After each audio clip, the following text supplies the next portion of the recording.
আসসালামু আলাইকুম। কেমন আছেন সবাই? আশা করি আল্লাহর অশেষ রহমতে ভালো আছেন। আলহামদুলিল্লাহ, আমরাও আল্লাহর অশেষ রহমতে ভালো আছি।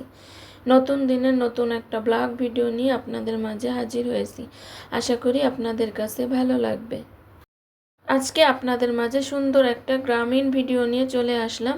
আশা করি আজকের ভিডিওটা আপনাদের কাছে অনেক বেশি ভালো লাগবে। আমরা গ্রামের বাড়িতে এসেছি ঘুরতে। আসলে আমাদের এখানে থাকা হয় না, তো আমি আপুদেরকে বলেছিলাম আমি যদি গ্রামের বাড়ি কখনো যাই তাহলে আপনাদের সঙ্গে শেয়ার করব। আমাদের গ্রামের বাড়িটা দেখাবো আপনাদেরকে। আমাদের গ্রামের বাড়িটা কিন্তু অনেক সুন্দর। এই যে দেখতে পাচ্ছেন গ্রামের রাস্তাঘাটগুলো দেখতে কিন্তু খুব সুন্দর লাগে।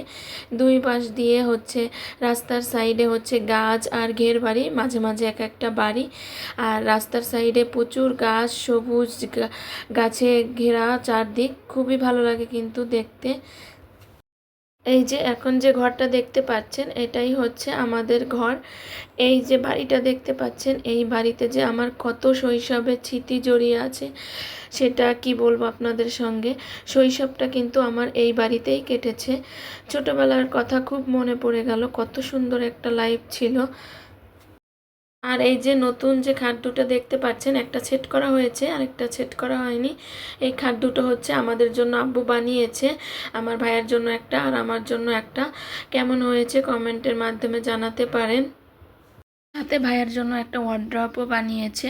এগুলো কিন্তু নতুন করে তৈরি করা আর আমাদের নিজেদের গাছের কাঠ দিয়ে তৈরি করা হয়েছে। এই বাড়িতে কত যে স্মৃতি জড়িয়ে আছে। আসলে এখন এই বাড়িতে আমরা কেউ থাকি না, একটা সময় এই বাড়িটা ভরপুর ছিল। আর এখানে স্মৃতিগুলা মনে পড়ে যাচ্ছে। এত সুন্দর একটা শৈশব ছিল আমাদের সময়। এখন তো আমাদের বাচ্চারা সেই শৈশবটা পায় না। অনেক সুন্দর, মধুরময়, মিষ্টিময় একটা শৈশব ছিল আমাদের। ছিল না কোনো ফোন, ছিল না কিন্তু এত কোলাহল। কেউ এত ফোন নিয়ে বিজি থাকতো না। খেলাধুলা আর এই সুন্দর প্রাকৃতিক দৃশ্য, এগুলা পড়াশোনা, এগুলা নিয়েই কিন্তু আমরা থাকতাম। ফোনের যুগে এসে কিন্তু এখন আর কেউ কাউকে দেখতে পারি না, কেউ কারোর কাছে যায় না। ফোন নিয়ে সবাই ব্যস্ত থাকে। আর আগে কিন্তু আমরা সবাই একজন আরেকজনের কাছে যাইতাম, সুন্দর একটা শৈশব কাটাইতাম। এখন ফোনের যুগে এসে মানুষ দেখবেন কেমন যেন রোবট হয়ে গিয়েছে।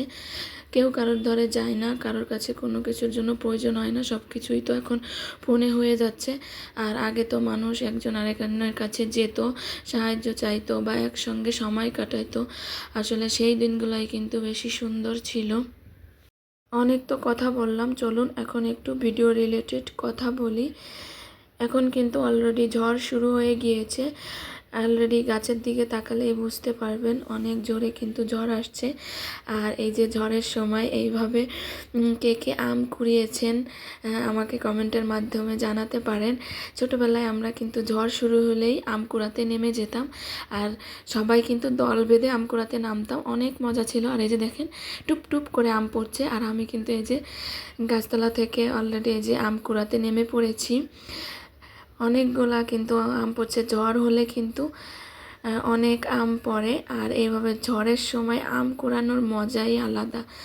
জাস্ট শৈশবে যখন সবাই একসঙ্গে এইভাবে আম কুড়াতাম, সত্যি সেই দিনগুলো যে কোথায় হারিয়ে গেল। আর এই যে আমার বাবাটা কিন্তু গোসল করে চলে এসেছে। আমার বাবাটা কিন্তু নানার সঙ্গে পুকুরে গোসল করতে গিয়েছিল। আর এই যে গোসল করে নানার সঙ্গে এখন আসলো। এখন তো প্রায় পুকুর দেখাই যায় না, বিলুপ্ত হয়ে যাচ্ছে। পুকুরে গোসল করার মজাই আলাদা। আর এখনের ছেলে মেয়েরা কিন্তু সাঁতার জানে না, বেশিরভাগ ছেলে মেয়েরা। এটা কিন্তু খুবই বিপজ্জনক।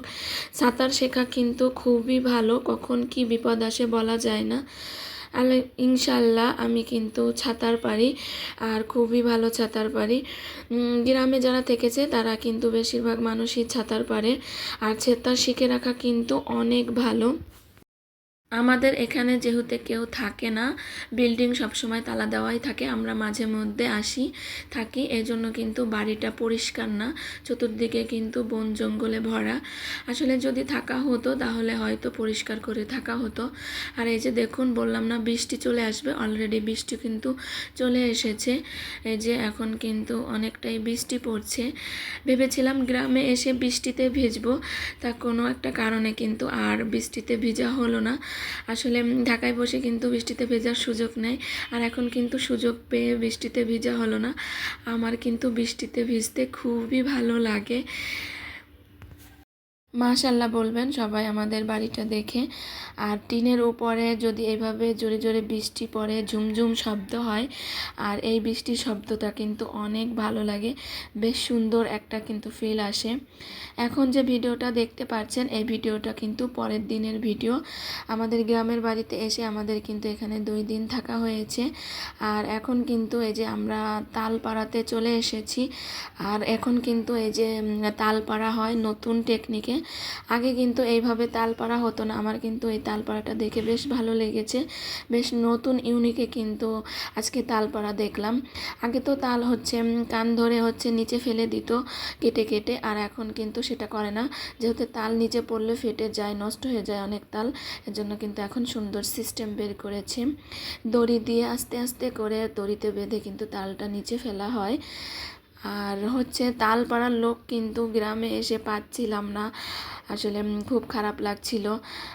আসলে একটা তাল ঢাকা শহরে কত দাম দিয়ে কিনে খেতে হয়, আর নিজেদের গাছের তাল, নিজের গাছের তাল কোনো টাকা দিয়ে কিনে খাওয়া লাগবে না, আরও হচ্ছে ফরমালিন ছাড়া কত তাজা জিনিস খেতে পারি। কিন্তু তাল পাড়াতে গেলে অনেক দাম, একটা লোক যদি আনা হয় অনেক টাকা চেয়ে বসে, তার সঙ্গে তাদেরকে আবার তালও দেওয়া লাগে। আগে কিন্তু এমনটা হতো না, আগে কিন্তু অনেক লোক পাওয়া যেত তাল পাড়ানোর জন্য। আমার কাছে মনে হয় পৃথিবী যত আধুনিক হচ্ছে তত যেন সমস্যা বেড়েই চলেছে। ভিডিওর শেষ পর্যায়ে এসে সেই ছোট্ট একটা রিকোয়েস্ট করে নিচ্ছি, দূরে এবং কাছে, দেশ এবং দেশের বাইরে, যে যেখান থেকে আমার আজকের ভিডিওটা দেখছেন সবাইকে জানাই অসংখ্য অসংখ্য ধন্যবাদ। ভিডিওটা যদি আপনাদের কাছে একটু হলেও ভালো লাগে প্লিজ একটা লাইক করে দিবেন। আপনার একটা লাইক আমার ভিডিওটা আরও কিছু সংখ্যক মানুষের কাছে পৌঁছে দিতে সাহায্য করবে। আর ভিডিওটা যদি আপনাদের কাছে অনেক বেশি ভালো লেগে যায় তাহলে চ্যানেলটা সাবস্ক্রাইব করে আমাদের পাশে থেকে যেতে পারেন। ভিডিওর এই লাস্ট পর্যায়ে এসে আমি আরও একটা কথা বলতে চাই আপুদের সঙ্গে।